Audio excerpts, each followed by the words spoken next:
네, 앞서 보신 것처럼 민주당이 내일 국회 본회의에서 부동산 관련 법안을 모두 처리하겠다고 밝혔습니다. 앞으로 부동산 시장은 어떤 변화가 있을 것인가? 건국대 경제학과의 최백은 교수와 함께 얘기를 나눠보겠습니다. 어서 오십시오. 네, 안녕하세요. 예. 부동산 법 통과를 놓고 여야가 치열합니다. 어떻게 보면 당연한 것인지도 모르겠습니다만은 재화는 한정돼 있고 임대인이 있고 임차인이 있으니까 둘 다 윈윈할 수 있는 방안은 없을 것 같은데 일단 이번에는 임차인에게 뭔가 좀 안정된 집을 주기 위해서 애를 많이 쓴다라고 보입니다.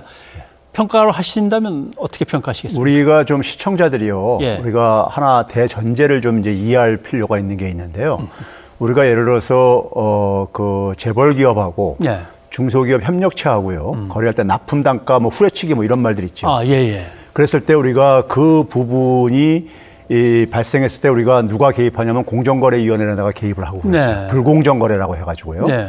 그럼 우리가 시장이라는 데는 기본적으로 뭘 전제로 하는 거냐면요. 공정한 경쟁을 전제로 시장은 우리가 제도로 우리가 허용하고 있는 겁니다. 예. 근데 우리가 시장이 공정거래가 안 될 때, 안 될 땐 거기 그러니까 공정거래위원회도 개입을 하고요. 정부가 그러니까 개입할 명분이 있는 겁니다. 그럼 우리가 전월세 시장이 지금 어떤 상황이냐 보면요. 예. 우리가 소위 말해서 전세보다 월세 같은 경우 임대료가 시장 평균 수익보다 높다 그러잖아요. 그렇죠? 예, 지금 그렇죠. 금리는 그러니까 2% 미만인데 네네. 거기는 한 4 내지 5% 정도는 형성되고 있으니까요. 그렇죠? 그 얘기는 결국 뭐냐면 시장이 제대로 작동한다면은 이것들은 그러니까 시장 평균 수익을 내려가야 되는 겁니다. 예. 그러니까 이게 안 내려간다는 얘기는 누가 지금 이득을 보고 있느냐? 그 시장이 작동 안 됨으로써 임대인이 보고 있는 거죠. 예. 분명히 그렇죠. 높은 수익을 시장 평균 수익보다 높은 수익을 얻고 있으니까요. 네네. 그 얘기는 결국 뭐냐면은 아까 재벌과 중소기업 관계처럼 이 시장도 임대인이 그러니까 우위에 있는 시장이라 이겁니다. 예. 그러면 그 임대인의 어떤 하나의 힘의 우위 속에서 임차인들이 그러니까 고통을 당하고 있는 것이고요.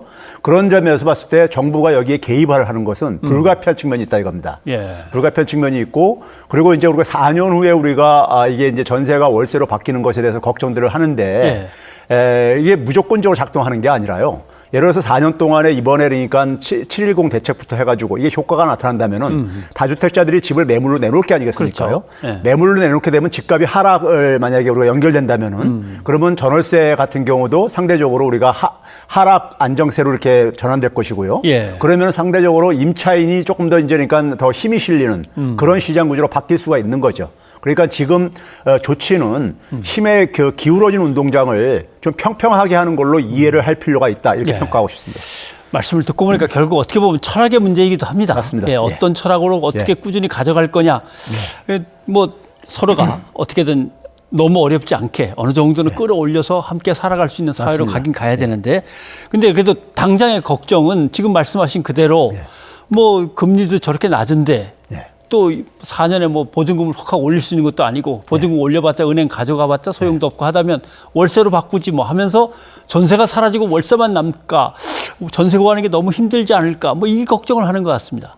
먼저 이제 그러니까 우리가 지금 부동산에서 이 월세 수준이요. 예. 월세 수익이 시장 수익보다 높은 것에 대해서 거기 이제 임대인들이 그러니까 적어도 세제 혜택은 별개로 하더라도 그 수익을 지나친 수익을 사실 기대하는 것은 저는 볼 때는 욕심이라고 생각합니다.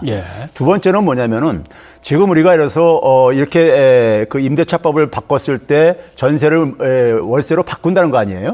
분명히 월세가 지금 서민들한테는 더 고통입니다. 집 없는 사람들한테는요. 그러면은 이게 이제 우리가 이렇게 바뀌어질 것인가?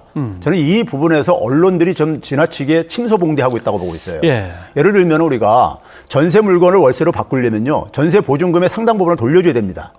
그렇죠?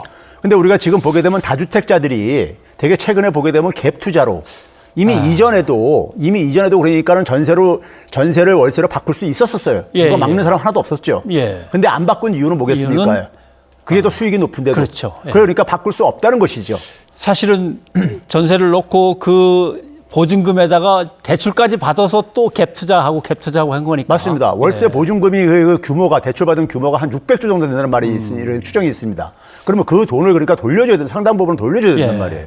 그럴 능력이 있는 사람은 많지. 그러니까요. 그런 점에서 그러니까 전세를 월세로 전환하는 것이 그렇게 그러니까 우리가 대량으로 나올 가능성은 저는 적다고 보는 것이죠.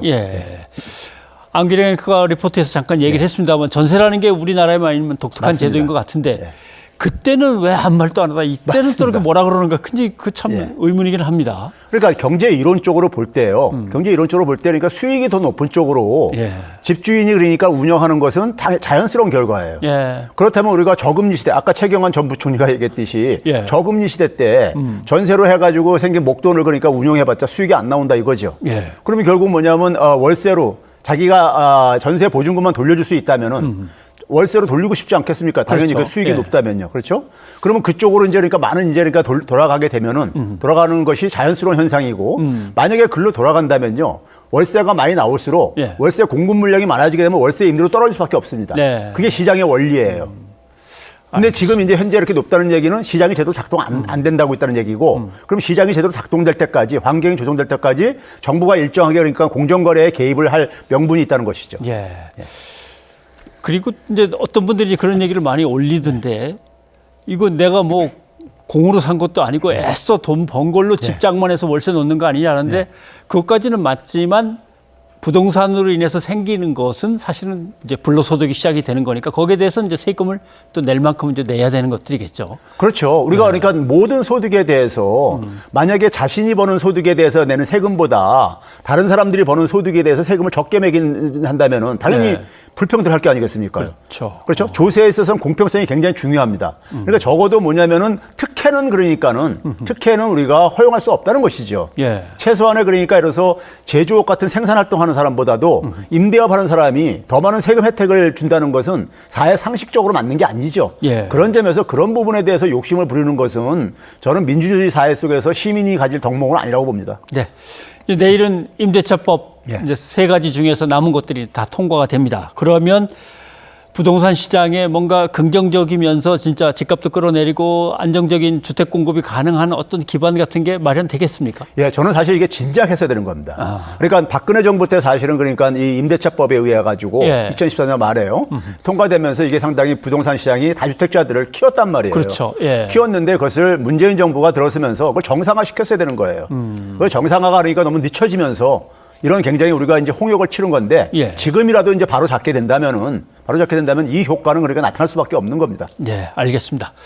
자, 최 교수님, 저 거시적인 경제도 좀 들여다봐야 될 것 같습니다. 예. 보니까 우리 경제 상황이 주요 국가의 2분기 경제 성장률 이제 발표와 함께 예. 쭉 보니까 역시 뭐 세계에서 제일 가장 좋은 예. 성적을 예. 계속 유지하고 있는 것은 분명합니다.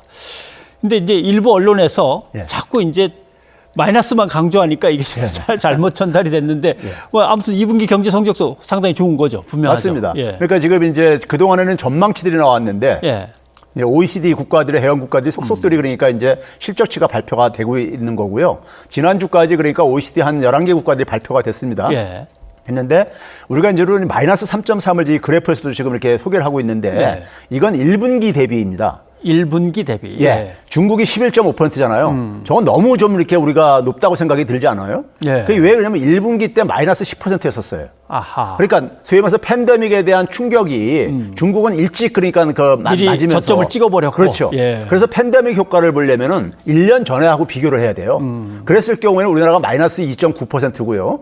그다음에 미국 같은 경우 마이너스 9.5%. 그리고 스페인 같은 경우는 마이너스 22.1%까지요. 그러니까요. 예. 그런 점에서 볼 때는 지금 발표된 OECD 국가 중에서 가장 좋은 성적이고요.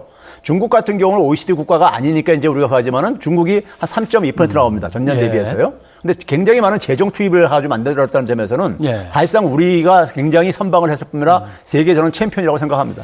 예. 아무튼 경제 지표 볼 때 좀 잘 봐야겠습니다. 맞습니다. 그 전 것도 봐야 되고 그 전년도 맞습니다. 것도 봐야 되고 예. 그러니까 뭐 또 연율로 계산해서 발표하기도 하고. 맞습니다. 여러 그러니까 우리가 가지. 이제 전분기 대비해서 볼 때는요, 경제 예. 흐름을 보려고 하는 건데, 그러니까 전분기에 비해서 얼마나 경제가 나아지고 있냐 이런 걸 보려고 하는 것이고요. 근데 지금 같은 경우는 팬데믹의 충격인데, 예. 팬데믹의 충격은 1년 전하고 봐야 되는 거죠. 비교해야 되는 거죠. 그렇죠. 아. 예.